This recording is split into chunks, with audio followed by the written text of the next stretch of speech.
Bismillahirrahmanirrahim. Assalamualaikum warahmatullahi wabarakatuh. Sahabat beriman yang dirahmati Allah, kisah nasib babi setelah dibuang Nabi Nuh menjadi salah satu mitos yang sangat sering diceritakan di berbagai budaya di seluruh dunia. Namun, apakah kisah ini benar-benar terjadi atau hanya visi belaka? Inilah yang menjadi perdebatan di kalangan para ahli dan peneliti. Menurut kisah yang diceritakan, kisahnya seperti ini. Namun sebelum lanjut, jangan lupa dukung channel ini dengan cara like, subscribe, nyalakan lonceng notifikasi, dan tonton sampai selesai. Sahabat beriman, pada masa Nabi Nuh, manusia telah menjauhi ajaran yang benar, kejahatan merajalela, dan hati mereka penuh dengan perbuatan buruk. Hanya Nabi Nuhlah yang tetap setia kepada Allah Subhanahu wa Ta'ala. Nabi Nuh membangun sebuah kapal yang nantinya akan menjadi satu-satunya sarana penyelamatan dari banjir besar yang akan datang. Nabi Nuh dan pengikutnya dengan tekun berusaha membangun sebuah kapal yang besar. Kapal ini juga diisi hewan-hewan yang nantinya akan menjadi bekal untuk kehidupan setelah banjir. Namun, bau yang tidak enak dan kotoran hewan mengganggu orang-orang yang berada di kapal tersebut. Ekspresi serius Nabi Nuh berkata, "Kita sedang dihadapkan pada ujian dari Allah. Kapal ini merupakan satu-satunya jalan keselamatan kita, tetapi kotoran hewan telah menciptakan ketidaknyamanan. Saya akan berdoa kepada Allah untuk mendapatkan petunjuk dalam masalah ini." Semua orang di dalam kapal tahu bahwa Nabi Nuh selalu berhubungan langsung dengan Allah Subhanahu wa Ta'ala. Dengan kesabaran mereka menunggu harapan akan adanya jalan keluar dari situasi tersebut. Nabi Nuh merendahkan diri dan berdoa, "Ya Allah, kami membutuhkan petunjuk-Mu.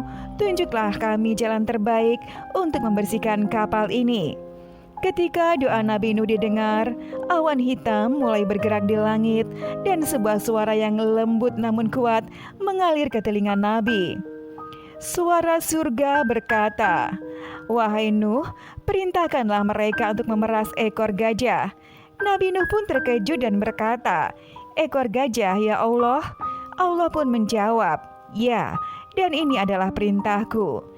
Nabi Nuh lalu kembali kepada umatnya dengan perintah tersebut, dan mereka dengan cepat melakukan perintah tersebut.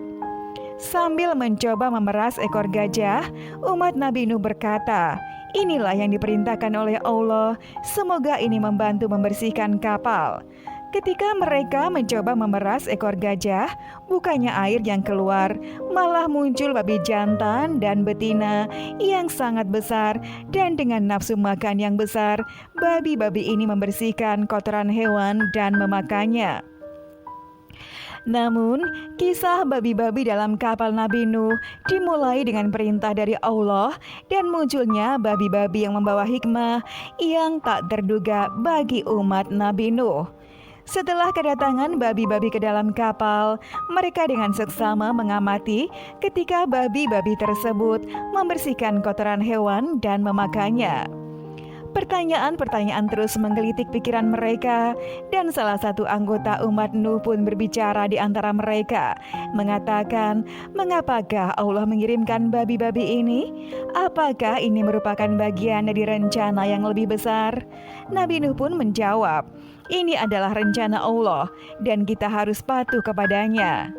Waktu terus berjalan, dan bahtera Nabi Nuh pun terus mengapung di atas lautan yang gelap. Babi-babi jantan dan betina yang telah menjadi bagian dari bahtera selama beberapa waktu lalu pun terus dengan tekun membersihkan kotoran hewan dan menjaga bahtera tetap bersih. Suatu pagi ketika matahari mulai terbit, terdengar suara gemuruh dari dalam kapal. Umat Nuh dan hewan-hewan lain menyadari bahwa keributan ini disebabkan oleh babi-babi tersebut.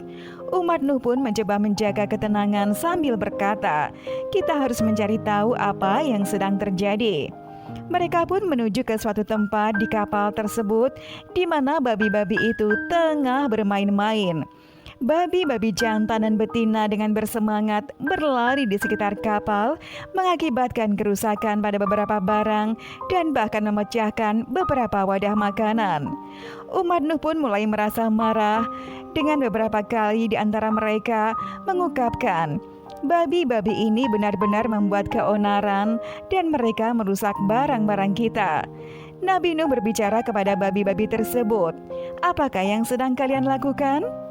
Babi jantan dengan rasa malu mengakui, "Maafkan kami ya Nabi, kami terlalu bersemangat dan sangat senang bermain." Babi betina pun merasa menyesal dan menyampaikan, "Kami tidak bermaksud merusak." Nabi Nuh termenung sejenak kemudian tersenyum dengan bijaksana. "Kalian adalah makhluk Allah yang baik dan telah membantu kita dalam banyak hal. Namun, kita harus belajar untuk mengendalikan kegembiraan sekalipun. Marilah kita bersama-sama menjaga perdamaian di kapal ini." Allah kemudian berbicara melalui suara surga dan Nabi Nuh pun menerima perintah tersebut dan berkata, "Saya akan mematuhi perintahmu ya Allah." Itu sangatlah bijaksana dan perlu kita ketahui bahwa kita tidak boleh melawan perintah Allah. Meskipun dengan hati yang berat, umat Nuh pun bersama-sama dengan Nabi Nuh membawa babi-babi itu ke tepi kapal. Setelah babi-babi itu dibuang ke laut, umat Nuh merasakan kehilangan. Mereka juga menyadari bahwa perintah Allah harus diikuti tanpa keraguan. Babi-babi itu pun dilemparkan ke laut dan kapal Nabi Nuh pun melanjutkan perjalanan. Meskipun perasaan sedih ada di hati mereka, mereka juga menyadari bahwa ada hikmah dalam peristiwa tersebut. Nabi Nuh memberikan pelajaran kepada mereka bahwa semua kita harus selalu tunduk kepada perintah dan kehendak Allah Subhanahu wa Ta'ala. Ketika akhirnya mereka menginjak kaki di daratan kering setelah berlayar di laut, mereka bersatu dalam rasa syukur dan mengucapkan, "Alhamdulillah kita selamat."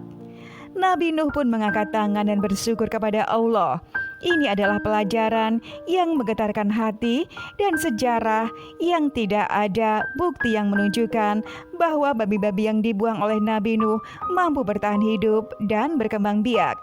Selain itu, babi-babi modern memiliki karakteristik genetik yang berbeda dengan babi-babi purba yang mungkin ada pada masa Nabi Nuh. Sahabat beriman, meskipun kisah ini tidak memiliki dasar yang kuat dalam ilmu pengetahuan, namun kisah ini tetap menjadi bagian dari mitologi dan cerita rakyat di berbagai budaya di seluruh dunia.